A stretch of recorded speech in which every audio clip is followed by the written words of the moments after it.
La vocation des CHU est d'assurer la formation et la recherche. C'est des grandes missions en dehors des soins de référence et d'expertise. Et aucune structure d'une région ne doit être exclue de ces missions. C'est donc au CHU d'aller à la rencontre de l'ensemble des acteurs et des nouveaux acteurs en territoire, notamment ces maisons pluridisciplinaires. On va retrouver avec l'association de différents spécialistes une masse critique qui permet d'accueillir les jeunes et de les former.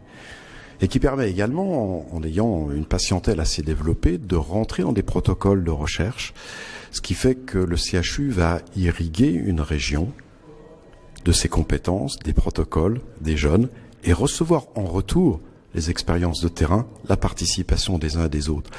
Et c'est en jouant gagnant-gagnant que nous gagnerons collectivement.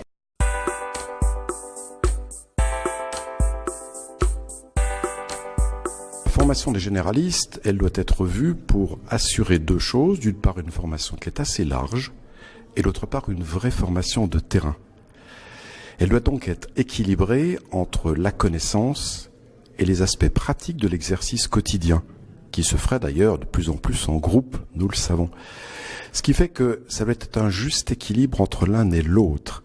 Et l'un ne doit pas exclure l'autre. La formation ne doit pas fuir les CHU qui eux-mêmes se transforment. On a ouvert la chirurgie ambulatoire. Nous ouvrons des unités de médecine ambulatoire très larges où les futurs généralistes doivent également apprendre leur métier plus tard. Et ceci servira aussi à établir des relations naturelles entre l'hôpital, les maisons pluridisciplinaires, l'exercice de terrain.